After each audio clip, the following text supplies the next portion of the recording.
A marriage, a family, a big move, and a divorce.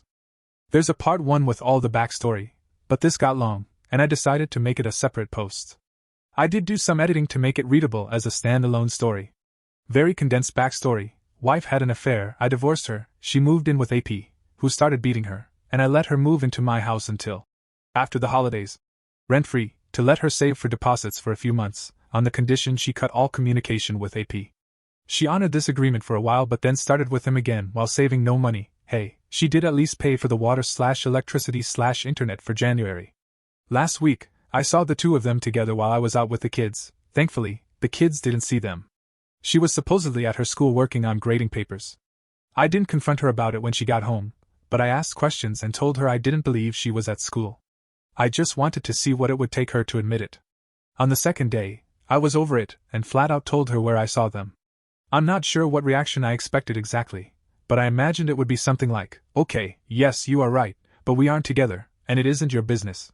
Or even a decent cover lie: I had mail that he said looked important, so I met with him.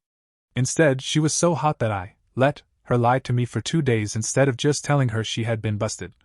I couldn't help but let out a genuine laugh. Boy, that set her off. She wanted to fight after that, and I just let her yell. I didn't hear much of what she said. I was struck with a profound realization that I don't care and don't have to pretend I do. When I reached that conclusion, I snapped out of my mini-introspection daze, cut her off mid-sentence by putting my hand up in a stop gesture, and said more or less, "Stop. I just realized you don't mean anything to me anymore, and I'm going to bathe and go to bed. Good night." She stood there with a stupid look but didn't say anything for the next 2 days. Friday around lunchtime, I got a hand-delivered letter from a lawyer's courier demanding I sign an amendment to our decree, agreeing to pay her $1,500 per m in child support, or else she would sue me for the maximum allowable under Texas law. I looked up the office, and it is from a real law firm. I asked for a draft version of the proposed amendment. One was yet to be drafted. I wondered if he had enough time to review her paperwork, to which he started talking about how decrees can be modified as parties' situations change. I let him speak and asked if he knew we also signed a Texas MSA. Mediated settlement agreements are almost bulletproof in TX. Radio silence for several moments.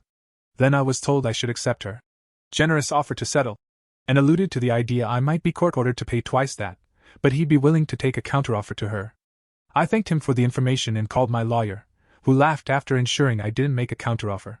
My lawyer said he would personally hand-deliver a cease and desist letter for free. And so he did, just before 8 a.m. today. He called me after and said he had a relatively short conversation with her lawyer, and wouldn't be surprised if he dropped her as a client. I just got a call from her, which prompted me to give this update, wherein she said she was going to reduce the amount she wrote me a check for by the amount of everything she'd bought for me or otherwise paid for since she moved out the very first time. She came up with $8,000. I told her that the amount isn't tiny claims court, and asked if she was sure she wanted to go this way. She very colorfully said yes. If you read all of this, you'll love the ending. I told her I have a legal document saying she owes me $XX, and anything she's given me was a gift, not a loan, and is not subject to be paid back. She was hot.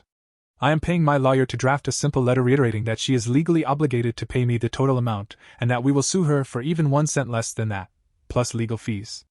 We are also filing the paperwork to evict her from my house. What follows are random thoughts someone out there needs to read. You should know that I love this girl with all of me, and I would have moved mountains one rock at a time with a spoon as a pickaxe. Many of you will read these and laugh at me for being naive, and that's okay.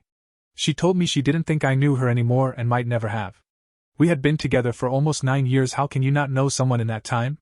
She was correct. I'm not sure I ever knew the real her. If someone tells you you don't know who they are, they admit they've worn a mask the whole time. I was told early on in our relationship her previous ex-husband had cheated on her. About 9 months into our relationship, I found out that she was also cheating on him while he was deployed, but it was because he was cheating on me with girls over there. I convinced myself that it was long enough ago that it didn't matter. She's not the same person now. Somewhat recently, I was told the whole story from his perspective.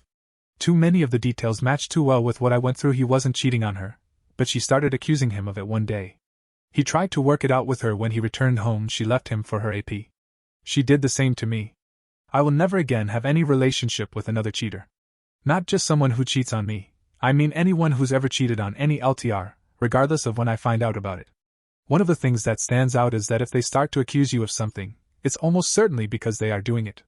I was accused of cheating when she was cheating, being possessive of my phone when she had something to hide on hers, and snooping on her phone when she was snooping on mine, while telling me what a massive violation of privacy it was to poke, and I just had to ask if I wanted to see. At the time, I was not poking her phone. Bonus: be intentional with how you set your phone down and what app you have open. Phones in a different spot? Is a separate app or home screen up when you unlock it? You deserve better. If you hear this, believe it and leave. This applies to any situation. They told you they would leave you if the roles were reversed. If they wouldn't put up with what they've done, would you? If they are cold, once their cheating comes to light, it's over, and they have no remorse for you, only that they were caught. Surprisingly, as soon as you move on, they'll return begging for another shot. They'll say all the right things and be genuinely ready to move a mountain for you. It's not a lie, they do mean it, at that moment until you say okay. Just don't. This one has been the hardest for me to accept as truth because it goes against my very nature to see the best in everyone. But it is truth as if handed down from empty Olympus. Trust your gut instinct, it's right. Share your thoughts in the comments and follow for more interesting stories.